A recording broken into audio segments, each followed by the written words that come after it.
Hello, my lovely student. This is Himanshi and I welcome here in the DHV classes. So हमने पिछली exercise में करे थे exercise 8.2 के हमने क्वेश्चन नंबर 1 एंड 2 कवर कर लिए हैं. सो आज हम स्टार्ट करने वाले हैं एक्सरसाइज 8.2 का क्वेश्चन नंबर 3 एंड 4. सो जल्दी से स्टार्ट करते हैं. Let's get started. So students question number 3 जो है हमारा that is if 10a plus b is equals to root 3 and 10a minus b is equal to 1 upon root 3. सो आपको determine करनी है value of a and b. हमें क्या find करना है? a और b की वैल्यू फाइंड करनी है. सो इससे पहले भी मैंने आपको बताया था कि इस एक्सरसाइज को करने के लिए आपको ट्रिग्नोमेट्रिक टेबल की हेल्प चाहिए होती है, राइट? सो अगर आपने अभी तक चेकआउट नहीं करा इंट्रोडक्शन वाला पार्ट तो जल्दी से जाओ, उसको देख लो कि किस तरीके से हम टेबल जनरेट कर सकते हैं. बहुत ही ईजी वे में आप इसको जनरेट कर सकते हो. ठीक है, so now let's get started. So यहाँ पे 10a प्लस b हमें कितना दिया हुआ है? Root 3. So I can write 10a plus b is equals to root 3. Now root 3 अगर 10 की टेबल पे आप जाओगे सो 10 की वैल्यू रूट 3 कब होती है? Yes, it is 1060. ठीक है, 1060 की वैल्यू हमारी क्या होती है? Root 3. So I can write इस रूट 3 को मैं क्या लिख सकती हूँ? 1060 लिख सकती हूँ ताकि मैं एंगल कंपैरिजन कर सकूँ. So from this I can directly compare the angle. So यहाँ पे हम कह सकते हैं कि जो a प्लस बी है वो किसके इक्विवेलेंट होगा? 60 के.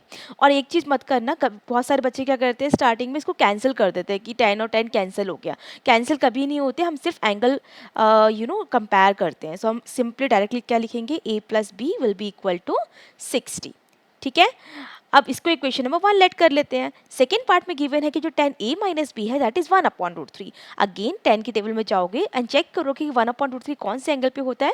सो 1030 इज 1 अपॉन रूट 3. सो मैं लिख सकती हूँ 10a minus b will be equal to 1 by root 3. ठीक है, एंड रूट 1 बाय रूट 3 को मैं क्या लिख सकती हूँ? 1030 डिग्री. अगेन मैं अगर एंगल कंपेयर करूंगी so I will get a minus b equal to 30. So I can write a minus b is equals to 30 degree. So equation number 2 आ गया. So 1 and 2 को हम क्या कर रहे हैं? Simply add कर रहे हैं. On adding equation 1 and 2, I can write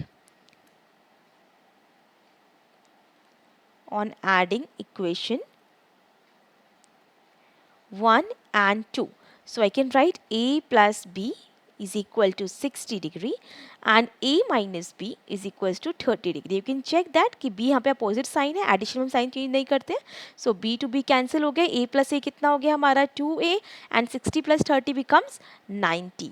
okay, so I can write जो a की वैल्यू है that is 90 upon 2 which is equal to 45 degree. अगर आपको a की वैल्यू फाइंड हो गई सो b भी आप फाइंड कर सकते हो. सो a प्लस b अगर 60 है सो b कितना हो जाएगा? b will be 60 minus a कितना है? 45. सो 60 माइनस a यानी 60 माइनस 45 करोगे तो कितना आ जाएगा? It will be 15 degree, right? So हम लिख सकते हैं यहाँ पे 15 डिग्री हमारा आंसर हो गया b का. सो b आ गया हमारा 15 डिग्री और value of a is 45 degree. I hope ये क्लियर हो चुका होगा, राइट? चलो, so now let's move to the question number 4 और ये हमारा लास्ट क्वेश्चन है इस एक्सरसाइज का. एंड इस क्वेश्चन में आपको ट्रू एंड फॉल्स करने बेसिकली. तो आपको चेक करना है कि हमारी जो जो स्टेटमेंट्स गिवन है वो ट्रू है या फिर फॉल्स है. सो जल्दी से चेक करते हैं इसे. सो फर्स्ट स्टेटमेंट में गिवन है हमें sine A plus b is equal to sine A plus sine b. अब ये हम डायरेक्टली ट्रू फॉल्स कैसे करें, राइट? सो उसके लिए हम एग्जांपल लेट करते हैं. सो आप भी जब अपने जस्टिफाई करोगे ना आंसर को तो आपको ये शो करना पड़ेगा. सो फर्स्ट पार्ट में हम करते हैं कि कंसिडर कर लेते हैं कि जो वैल्यू ऑफ ए है वो 30 डिग्री है, ठीक है, एंड बी जो है वो 60 है. सो अगर मैं साइन ए प्लस बी कैलकुलेट करूँ सो साइन ए प्लस बी को मैं क्या लिखूंगी? It will be sine 30 plus 60. ठीक है, विच विल बिकम साइन 90 जो कि हो जाएगा साइन 90. और साइन 90 डिग्री की वैल्यू कितनी होती है स्टूडेंट? साइन 90 हमारा होता है 1. ठीक है, इसको इक्वेशन नंबर 1 पुट कर लो. ये हमारा फर्स्ट कंडीशन था, फर्स्ट केस था, लेफ्ट हैंड साइड था, या आप इसको एलएचएस भी लिख सकते हो. और राइट हैंड साइड अगर मैं इसको सॉल्व करूंगी सो आरएचएस क्या बन जाएगा? RHS will be sine A plus sine B यानी sine 30 plus sine 60. Okay, sine 30 की वैल्यू कितनी होती है? Sine 30 is equal to 1 upon 2 से 1 अपॉन 2 और साइन 60 हमारा होता है अंडर रूट 3 अपॉन 2. सो इसको सॉल्व करोगे तो ये आ जाएगा 1 प्लस रूट 3 बाई 2.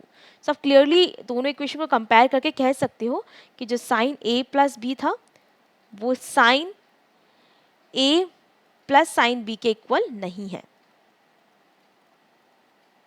ओके, सो ये हमारा फर्स्ट स्टेटमेंट जो है वो क्या है हमारा फॉल्स। ठीक है, I hope it is clear. तो सिंपली आपको इस तरीके से चेक करना है, आप कुछ भी वैल्यूज लेके एग्जाम्पल लेकर के सॉल्व करके चेक कर सकते हो। Okay, so now second part जो बोल रहा है that is the value of sine theta increases as theta increases. अगर हम एंगल इंक्रीज करेंगे तो साइन की वैल्यू भी क्या होती है, इंक्रीज होती है। ठीक है, कैसे चेकआउट करोगे इसे? सो आप इस केस में अगेन सेकेंड पार्ट के लिए आप थीटा को कंसिडर कर सकते हो। अगर साइन जीरो का पूरे टेबल पर अगर आप ऑब्जर्व करो तो साइन जीरो की वैल्यू कितनी होती है? That's why again I am telling कि आपको टेबल आना बहुत इंपॉर्टेंट है। टेबल के बिना आप इन क्वेश्चंस को सॉल्व नहीं कर पाओगे। सेकेंड पार्ट में आप क्या करो, थीटा की वैल्यूज़ को डिफरेंट डिफरेंट वैल्यूज़ को चेक करके देखो। ठीक है, सो अगर मैं साइन ज़ीरो लिखूँ, साइन 0 डिग्री जो होता है हमारा वो 0 होता है। ठीक है, और साइन 30 अगर मैं पुट करूँ, साइन 30 होता है 1/2 जिसको हम 0.5 लिख सकते हैं। ओके, सिमिलरली साइन 45 जो होता है स्टूडेंट्स वो होता है 1/√2, और आप इसको अगर सॉल्व करके चेक करोगे तो इसकी वैल्यू आएगी 0.707। आप √2 की वैल्यू पुट करके कैलकुलेटर की हेल्प से चेक कर सकते हो। साइन 45 हमारा ये आता है। सिमिलरली अगर मैं साइन 60 लिखूँ, साइन 60 कितना होता है, इट इज़ √3/2। इसको अगेन सॉल्व करने पे 0.8666 आता है। और फाइनली अगर मैं साइन 90 लिखूँ तो साइन 90 डिग्री हमारा कितना होता है 1। तो आप चेक कर सकते हो कि हमारी वैल्यू क्या कर रही है, इंक्रीज कर रही है। जैसे जैसे थीटा इंक्रीज हो रहा है वैल्यू क्या हो रही है, इंक्रीज हो रही है। सो ये वाला स्टेटमेंट हमारा क्या हो जाएगा स्टूडेंट्स, दिस बिकम्स ट्रू। ठीक है, ये हमारा क्या हो जाएगा, ट्रू हो जाएगा। All right, I hope this one is also clear to everyone. So next है हमारा student third part, the value of cos theta increases as theta increases. अब कॉस के लिए भी हम सेम प्रोसेस करेंगे। ठीक है, कॉस के लिए भी हम क्या करने वाले, सेम प्रोसेस, एक बार 0 डिग्री पे चेक करेंगे, फिर 30 पे चेक करेंगे। ओके, एंड अगर आपको पता हो कि जो कॉस होता है वो हमारा रिवर्स चलता है ना। सो अगर आप दोबारा नहीं करना चाहो, आप सिंपली इसमें भी चेंज कर सकते हो। अगर मैं यहाँ पे कॉस कर दूँ,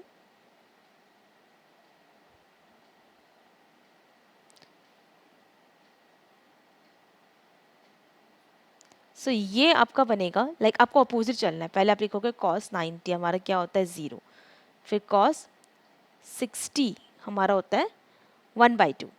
सिमिलरली कॉस 45 हमारा होता है √2, 1/√2, right.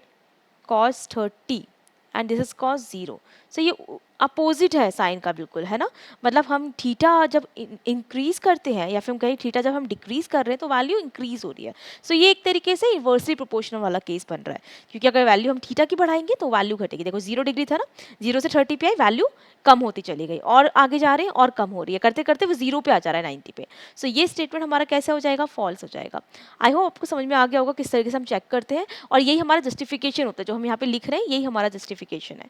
All right, next part check करते हैं। So let me erase this part now. So now next is sine theta is equals to cos theta for all value of theta. So क्या ये possible है? आपने अभी check किया, sign अगर sign 0 0 है और कॉस 0 1 है, राइट। सो ऑल के लिए तो पॉसिबल नहीं है, सिर्फ एक कंडीशन को फॉलो करता है ये, जो साइन 45 है वो कॉस 45 के इक्वल है, only for one angle. Okay, इसके अलावा कोई भी एंगल लिखो, साइन 0 लिखोगे, साइन 0 0 होता है एंड कॉस 0 1 होता है। सो ये कॉस 0 है, ये इक्वल नहीं है। साइन 30 की वैल्यू कॉस 30 के इक्वल नहीं होती है, राइट। सिमिलरली बाकी सारे एंगल जैसे साइन 60 जो है वो भी कॉस 60 के इक्वल नहीं होता है, right. And sine 90 is also not equal to cos 90।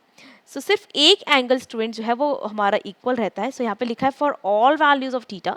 So all के लिए तो ये फॉल्स हो जाएगा, करेक्ट। सो हम सिंपली, आप चाहो तो इसके सॉल्यूशंस भी कर सकते हो, बट इतना भी काफ़ी होगा। So you can write given statement is false. ठीक है, यहाँ पे आप स्टेटमेंट लिख सकते हो कि हंस गिवन स्टेटमेंट इज फॉल्स। सो यहीं पे हम अपना फिफ्थ पार्ट भी सॉल्व कर लेते हैं। This was fourth one, this was fifth one. Cot A is not defined for A is equal to 0 degree.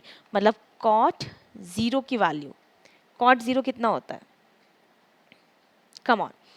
अच्छा, आपको cot 0 का नहीं पता है तो आपको ये तो पता होगा, जो cot थीटा होता है स्टूडेंट्स, cot थीटा को हम लिखते हैं cos theta upon sin theta. ठीक है, सो cot 0 को मैं लिख सकती हूँ cos 0 degree upon sin 0 degree. cos 0 degree कितना होता है 1, sin 0 कितना होता है 0, 1/0 क्या होता है, नॉट डिफाइंड। ठीक है, so this statement is also true. Okay, इसमें दिया था ना it is not defined, this becomes true. Okay, so इसी के साथ हमने कंप्लीट कर लिया अपनी एक्सरसाइज 8.2। आई होप आप लोगों को क्लियर हो चुकी होगी। सो प्लीज़ मेक श्योर कि आप इस वीडियो को सब्सक्राइब करो और ज़्यादा से ज़्यादा लोगों तक शेयर करो। एंड स्टूडेंट, जैसे हम चैप्टर कंप्लीट करेंगे, सो आई एम थिंकिंग कि हम चैप्टर के इंपॉर्टेंट क्वेश्चंस भी लेकर आए। बेसिकली कॉम्पिटेंशियल बेस्ड क्वेश्चन जो कि नया है, कई बच्चे नहीं समझ पाते कि किस तरह के क्वेश्चन फ्रेम हो सकते हैं। MCQs type of questions different sources से हम ट्राई करेंगे आप तक पहुँचाने का। सो पहला हमारा टारगेट है कि हम एनसीईआरटी को जितना हो सके उतना कवर करें। एंड बाय जैसे जैसे हम जल्दी से कवर करेंगे, उसके बाद हमारी सीरीज चलेगी इंपॉर्टेंट क्वेश्चंस की chapter wise and important value based question, और हमारी केस स्टडी बेस्ड क्वेश्चन होते हैं उसको हम लेकर आएंगे। So thank you so much student, will see you soon in another video with next question.